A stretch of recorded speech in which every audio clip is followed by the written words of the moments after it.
నమస్కారం. సింగం టీవీకి స్వాగతం. ఇంకెంత వారం రోజులు కూడా లేదు, 5 రోజులు. వచ్చే సోమవారం నాడే పోలింగ్. కానీ ఆంధ్రప్రదేశ్లో జరుగుతున్నటువంటి ఈ ఎన్నికల ప్రచార వ్యవహార శైలి మాత్రం రోజు రోజుకు దిగజారుతూ, పోలింగ్ తేదీ దగ్గర పడుతున్న కొద్దీ ఓటర్లకు యమ చికాకు, అసహ్యం, రోత, జుగుప్స, ఇంకా ఇట్లాంటి అనేకమైనటువంటి నెగటివ్ ఫీలింగ్స్ను కలిగిస్తూ ఉన్నాయి. మరీ ముఖ్యంగా తెలుగుదేశం పార్టీ నాయకులు వ్యవహరిస్తున్నటువంటి తీరు, వారి దిగజారుడుతనం నాటికి రోత కలిగిస్తూ ఉన్నాయి. నోరు తెరిస్తే అబద్ధం, నోరు తెరిస్తే మోసం, నోరు తెరిస్తే కుట్ర, నోరు తెరిస్తే కుతంత్రం, నోరు తెరిస్తే విషం. బహుశా ఇంత దరిద్రమైన పరిస్థితి ప్రపంచంలో ఎక్కడా ఉండదేమో అంటే ఆశ్చర్యమేం లేదు. అసలు ఇంతటి నీచమైనటువంటి పార్టీకి ప్రజలలో ఎంతో కొంత లేదా ఇంత మద్దతు ఎలా ఉందా అని నాకు అప్పుడప్పుడు ఆశ్చర్యం కలుగుతూ ఉంటుంది. రాష్ట్రంలో పరిస్థితి చూస్తుంటే అసలు ఎన్నికలు సక్రమంగా జరుగుతాయా అన్న నమ్మకం సన్నగిల్లుతోందని జగన్ ఉత్తిగా అనలేదేమో అనిపిస్తోంది. ఆయన ఎంతగా నలిగిపోతే ఈ విధమైనటువంటి మాటలు అనేసి ఉంటాడు. పాపిష్ఠితనానికి ప్రతిరూపమైనటువంటి చంద్రబాబు బీద బిక్కి ప్రజానీకానికి రాష్ట్రంలో అమలవుతున్నటువంటి సంక్షేమ పథకాలను గండిగొట్టేందుకు చేస్తున్నటువంటి కుట్రలు, కుతంత్రాలు చూస్తుంటే బహుశా జగన్కు ఆ నమ్మకం ఏంటి, ఎన్నికలు సక్రమంగా జరుగుతాయా అనేటువంటి అనుమానం కలిగి ఉంటుందా అని అనిపిస్తోంది. నిజానికి మరికొన్ని విషయాలు మాట్లాడాలి, కానీ కొన్ని రాజ్యాంగ సంస్థలు ఇన్వాల్వ్ అయినందువల్ల ఒక మీడియా పర్సన్గా మనము సంయమనం పాటించాల్సినటువంటి అవసరం ఉంది. జగన్ ప్రభుత్వం గత 5 ఏళ్లుగా అమలు చేస్తూ వస్తున్నటువంటి సంక్షేమ పథకాల విషయంలో ప్రతిపక్ష తెలుగుదేశం పార్టీ, జనసేన అనుసరించినటువంటి వైఖరి, విమర్శించినటువంటి తీరు మనం ఇటీవలి వరకు, అంటే మొన్నటి వరకు కూడా ప్రత్యక్షంగా చూసాం. అనివార్యమైనటువంటి ప్రతికూల పరిస్థితుల మధ్య విద్య, వైద్యం, ఉద్యోగ కల్పన, పారిశ్రామిక అభివృద్ధిలో జగన్ ప్రభుత్వం గత 5 ఏళ్లలో సాధించినటువంటి అద్భుతమైనటువంటి అభివృద్ధిని కళ్ళ ముందు కనపడుతూ ఉంటే దానిని పక్కకు పెట్టి ప్రజలు కట్టినటువంటి పన్నుల నుంచి సంక్షేమ పథకాల పేరుతో పేదలకు దోచిపెడుతున్నాడని, అందులో ఆయన గొప్పతనం ఏముందని, రోడ్లు, ఇతర సదుపాయాలను పూర్తిగా విస్మరించి రాష్ట్రాన్ని 10 ఏళ్ళు వెనక్కు తీసుకువెళ్ళాడని చంద్రబాబాదులు నానా యాగి చేస్తున్నటువంటి విషయం మనం ఇంకా మర్చిపోలే. కల్తీ లేని ఇటువంటి అబద్ధాలతో పట్టణ మధ్యతరగతి ప్రజానీకాన్ని రెచ్చగొట్టడం నిజం కాదు. తీరా ఎన్నికలు ముంచుకొస్తున్నటువంటి వేళ పూర్తిగా మడమ తిప్పేసి సంక్షేమ పథకాలకు అనుకూలమైనటువంటి వైఖరి తీసుకోవడం అనేటువంటిది ఒక ఎత్తు అయితే, జగన్ ప్రభుత్వం కన్నా అనేక రెట్లు ఎక్కువ సంక్షేమ పథకాలు చేపడతామని, ఆల్రెడీ ఇప్పటికే ఉన్నటువంటి పథకాలు ఏవైతే ఉన్నాయో ఆ పథకాలకు సొమ్ము మొత్తం పెంచుతామని, మరింత లబ్ధి కలిగిస్తామని ప్రకటించడం వాళ్ళకేమీ అది మడమ తిప్పడంలాగా, యూటర్న్ కొట్టడం అనేటువంటి విధంగా అనిపించదా? అంటే కొంచెమైనా సిగ్గుపడరా అని అనిపిస్తుంటుంది నాకు ఒక్కోసారి. ఎన్నికల దగ్గర పడేసరికి అంటే ఓట్ల మీద, అంటే ఓట్లు వేసేటువంటిది పట్టణ లేదా నగరాలలో ఉండేటువంటి ప్రజానీకం పెద్దగా ఓట్లు వేయదు. ఓట్లు ఎక్కువగా వేసేటువంటిది పేద ప్రజానీకమే, గ్రామీణ ప్రాంతాలలో ఉండేటువంటి వాళ్ళే తప్ప పట్టణ నగరాలలో ఉండేటువంటి వాళ్ళు శ్రద్ధగా పోలింగ్ డే వచ్చిందంటే అదేదో పిక్నిక్ అరేంజ్ చేసుకుంటారు తప్ప వాళ్ళు పెద్దగా ఓట్ అయ్యారు మీరు. అందుకనే ఎన్నికల తేదీ దగ్గర పడుతుందో ఈ ఓట్ల మీద, ఓట్లు వేసేటువంటి పేదల మీద ప్రేమ పొందుకొచ్చిందా చంద్రబాబు గారు అని అనిపిస్తోంది.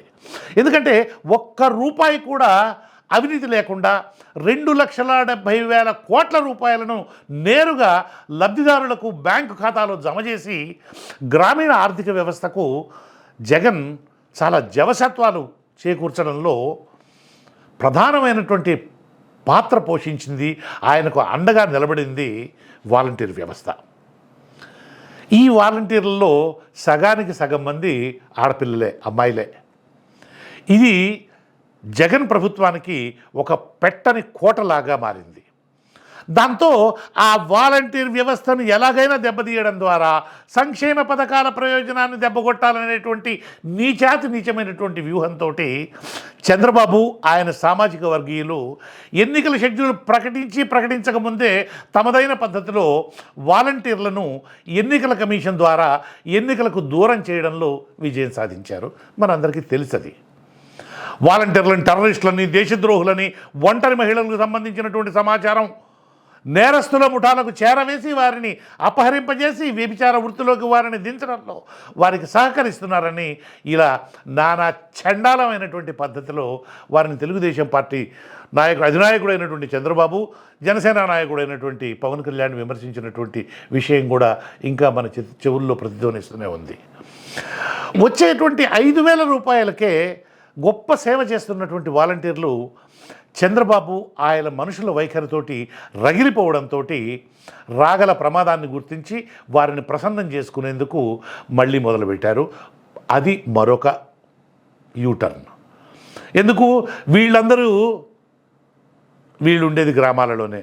తాము అధికారంలోకి వస్తే వారి జీతం 5,000 నుంచి 10,000 రూపాయలకు పెంచుతామని ప్రమాణం చేశారు.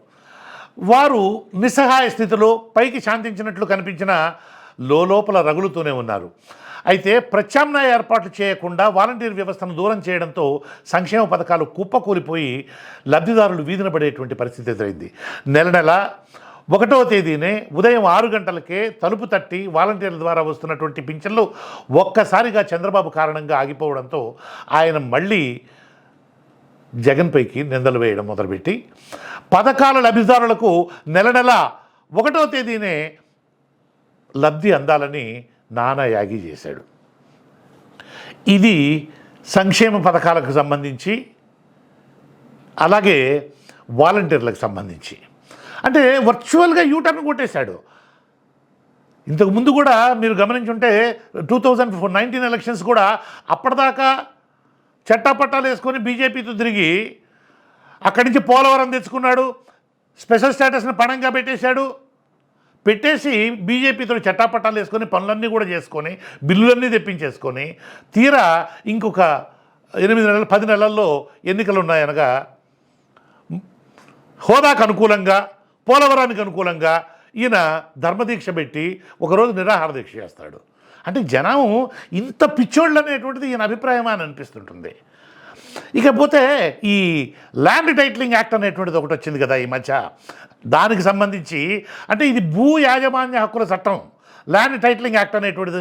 దీని గురించి తెలుగుదేశం పార్టీ ఎంతటి నీచానికి దిగింది అని అంటే అది మాటల్లో వర్ణించలేము. ఆ చట్టాన్ని అడ్డం పెట్టుకుని జగన్ ఆంధ్రప్రదేశ్ ప్రజల భూములన్నీ లాగేసుకుంటాడని, బాధ్యత గల చంద్రబాబుకే ఓటు వేసి ఆ ప్రమాదాన్ని నుంచి ఆంధ్రుడు తప్పించుకోవాలని మొబైల్ ఫోన్లకు రికార్డెడ్ వాయిస్ ద్వారా సందేశాలు పంపడం ద్వారా ఎంత పతనం చెందారు చంద్రబాబు గారు మీరు. ఈ చట్టం మీద రాష్ట్ర శాసనసభలో జరిగినటువంటి చర్చలో మీ పార్టీ నాయకుడు పయ్యావుల కేశవ్ దానిని సమర్థిస్తూ మాట్లాడడం, ఈటీవీ న్యూస్ ఛానలు, ఈటీవీ అన్నదాత కార్యక్రమాలలో ఈ చట్టం గొప్పతనాన్ని పొగడుతూ కార్యక్రమాలు ప్రసారం కావడం, చివరకు ఆ వీడియో క్లిప్పులు బయటపెడితే వాటిని ఎవరికీ అందకుండా వాటిని నిర్మూలించడము, సిగ్గు లజ్జ వదిలేసి చంద్రబాబు గారు మీరు మళ్ళీ ఆ చట్టానికి వ్యతిరేకంగా మాట్లాడే ప్రయత్నం చేశారు. అన్నట్టు ప్రధాని మోడీ నిన్న రాజమండ్రిలో అనకాపల్లి సభలలో పాల్గొన్నటువంటి సందర్భంలో అటు చంద్రబాబు కానీ, ఇటు బుల్లిబాబు కానీ, లేదా మన వీరాగ్రేషనుడు పవన్ కళ్యాణ్ కానీ ఆ ల్యాండ్ టైటిల్ చట్టం గురించి మాట మాత్రం కూడా ఎత్తలేదు. ఎందుకనో? ఎట్టుంటే భాజపా మిమ్మల్ని పొత్తు నుంచి తరిమేసేదే. ఎందుకంటే ఆ చట్టం భారతీయ జనతా పార్టీ కూడా ఆమోదించి మొత్తం యావత్ దేశంలో అమలు చేయాలనేటువంటి సంకల్పంతో ఉంది. మీరు ఆ చట్టాన్ని వ్యతిరేకించినట్టు కనుక వాళ్ళకి ఇంకా బీజేపీ వాళ్ళు ఇక్కడ ఉండేటువంటి బీజేపీ వాళ్ళు ఢిల్లీ దాకా ఈ సమాచారం ఇచ్చారో లేదో, లేకపోతే ఎందుకంటే ఇప్పుడు దిగజారిపోయినటువంటి వాడితో కలిసినప్పుడు మనం కూడా దిగజారిపోతాం. ఇక జగన్ వ్యక్తిత్వ హననం గురించి చూద్దాం. వాడి పేరేంటండి? పట్టాభి కదా. టీవీ ప్రత్యక్ష ప్రసార కార్యక్రమాల్లో పాల్గొంటూ వాడు ఎమ్మెల్యేగా ఓడిపోయి జీవితంలో ఇప్పటి వరకు వార్డు మెంబర్గా కూడా గెలవలేకపోయినటువంటి చిననారా లోకేష్ బాబు 175 మంది సభ్యులు కలిగినటువంటి శాసనసభలో 151 మంది సభ్యుల బలం గల ముఖ్యమంత్రిని పట్టుకొని, అరే భోసడీకే, గీసడీకే, అరే తాడేపల్లి సైకో, ఏంటండి ఇవి? నోటికి వచ్చినట్లల్లా వాగడం, వదలడం క్షమార్హం కాదు. దానికి మీకు, మీ పార్టీకి తగిన శిక్ష పడేటువంటి సమయం ఇప్పుడు వచ్చింది. తెలుగుదేశం పార్టీలోని ప్రతి వాడు సైకో జగన్ అని దూషిస్తూ మాట్లాడడం చాలా అయిపోయింది. బుద్ధి చెప్పి అదుపులో పెట్టవలసినటువంటి తండ్రి స్థానంలో ఉన్నటువంటి చంద్రబాబు ఇంకా అంతకన్నా రెచ్చిపోయి అసభ్యంగా మాట్లాడడం, తెలుగుదేశం పార్టీ పట్ల, ఆ పార్టీ నేతల పట్ల నోటి మాటల్లో చెప్పలేనంత రోత కలుగుతోందనే విషయం వాళ్ళకి ఏదో ఒక విధంగా తెలియాలి. జగన్ను హిట్లర్తోనో, బిన్ లాడెన్తోనో, దక్షిణ కొరియా అధ్యక్షుడు కిమ్ జోంగ్ ఉన్తోనో పోలుస్తూ ఆయనకు నార్సిసిస్టిక్ పర్సనాలిటీ డిజార్డర్ అనేటువంటి వ్యాధి ఉన్నట్లు మీకు వైద్యులు చెప్పారని, అంటే ఆ వ్యాధి ఎలాంటిదంటే దుర్యోధనుడి మాదిరిగా సర్వం నేనే, అహం బ్రహ్మస్మి అనే దురహంకారపూరితుడైనటువంటి వ్యక్తికి ఉండేటువంటి లోపాన్ని లేదా జబ్బుని, మానసికమైనటువంటి వ్యాధిని ఇలా ఈ పేరుతో పిలుస్తారు, నార్సిసిస్టిక్ పర్సనాలిటీ డిజార్డర్ అని. మీకు ఎన్ని రకాల పర్సనాలిటీ డిజార్డర్స్ ఉన్నాయో, మీకే చంద్రబాబు గారు మీకు ఎన్ని రకాలైనటువంటి పర్సనాలిటీ డిజార్డర్స్ ఉన్నాయో, ఏ వ్యాధితోటి మీరు మామ ఎన్టీఆర్ని వెన్నుపోటు పొడిచారో ఆ విషయం కొంచెం గుర్తెరిగి వ్యవహరిస్తే బాగుంటుంది. ఎందుకంటే అదే కూడా కాదు, మీరు అన్నది ఏమిటి, ఇంకా జగన్మోహన్ రెడ్డి ఇతరులను బాధించి పైశాచిక ఆనందం పొందుతాడని, ఈ ప్రవృత్తితోనే తన చెల్లిని, తల్లిని, బాబాయిని వేధించేవాడని, ఎన్నికల్లో ఓడిపోతే జగన్ విధ్వంసకంగా ప్రవర్తించేటువంటి ప్రమాదం ఉన్నందువల్ల ప్రజలందరూ జాగ్రత్తగా ఉండాలని, ఆయన తన మాట వినని వారిని చంపేసే ప్రమాదం ఉందని. మాటలు లేవు చంద్రబాబు గారు, మీ నీచత్వాన్ని వర్ణించడానికి మాటలు లేవు. ఒక్కసారి మీ చరిత్ర తిరగేసుకోండి. మీరు జగన్కు ఆపాదించాలని ప్రయత్నించేవన్నీ కూడా 100% మీకు, తెలుగు జాతికి రత్నం వంటి మీ పుత్రరత్నానికి వర్తిస్తాయి బాబు గారు. మీ వదరుబోత్తనానికి ఈ ఎన్నికల్లో ఆంధ్రులు మీకు తగిన బుద్ధి చెప్తారు. మీరు జన్మలకు మర్చిపోలేనటువంటి బుద్ధి చెప్తారు. మీ కులదిన పత్రికల మాదిరిగా మాట్లాడదలుచుకుంటే ఇంకా నిజానికి చాలా మాట్లాడాలి. అప్పుడు మీకు, పట్టాభికి ఒకవైపు, మాకు తేడా లేకుండా పోతుంది చంద్రబాబు గారు. ఇకపోతే అన్నట్టు మోదీతో జతగట్టారు కదా, అటు ఆంధ్రప్రదేశ్కి స్పెషల్ స్టేటస్ కానీ, పోలవరానికి, ఈ రాష్ట్ర విభజన సమయంలో ఇచ్చినటువంటి అనేకమైనటువంటి హామీలు ఉన్నాయి కదా, వీటికి సంబంధించి ఏమైనా హామీలు పొందారా మోదీ నుంచి? ఆ విషయం చెప్పాలి కదా సార్ బయటికి, ఎందుకంటే ఏమీ పొందనట్లే కనబడుతున్నారు. స్పెషల్ స్టేటస్ను పణంగా పెట్టి కమిషన్ల కోసం స్పెషల్ ప్యాకేజీ తీసుకున్నది మీరే కదా, ఇప్పుడు ఏ ముఖం పెట్టుకుని అడుగుతారు ఆయన్ని? అలాగే పోలవరం జాతీయ ప్రాజెక్టుగా వద్దు అని చెప్పి కమిషన్ల కోసం దానిని రాష్ట్ర ప్రాజెక్టుగా, ఏటీఎంగా మార్చుకున్నటువంటి మీరు మళ్ళీ ఏ ముఖం పెట్టుకొని మోదీని పోలవరం గురించి అడుగుతారులేండి. మీరు అడగకపోయినా ఆయన ఎగురుకుంటూ వచ్చి జనాన్ని అలరిస్తున్నారు కదా, ఆయన ఏమైనా చెప్పారా లేక ఉత్తి తరుపులేనా?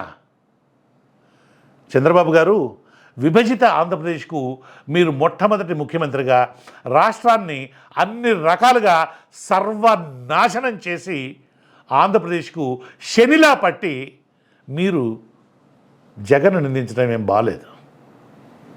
చివరగా అమరావతి కమరావతిగా మారింది కూడా మీచల వేశారు. న్యాయమూర్తులతో మీకు, మీ సామాజిక వర్గీయులకు ఉన్నటువంటి అక్రమ సంబంధాల కారణంగానే ఆంధ్రులకు ఈరోజు ఒక రాజధాని లేకుండా పోయింది. న్యాయ వ్యవస్థతో సహా అన్ని వ్యవస్థలను సర్వనాశనం చేసింది, నాశనం అయింది కేవలం మీ వల్లే, మీ వర్గం వల్లే. చంద్రబాబు గారు, మీరు ఎన్టీఆర్కే కాదు తెలుగు జాతికి పట్టిన దరిద్రం.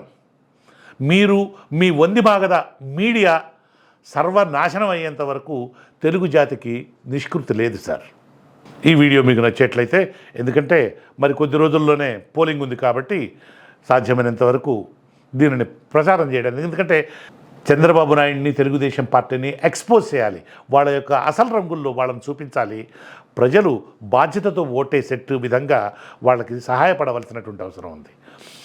ఈ వీడియో మీకు నచ్చేట్లయితే దీన్ని షేర్ చేయండి, దీని మీద కామెంట్ చేయండి, దీనిని నలుగురితో షేర్ చేయండి. అదేవిధంగా సింగం టీవీకి విచ్చేసి అక్కడ సబ్స్క్రైబర్స్గా చేరండి. నమస్కారం.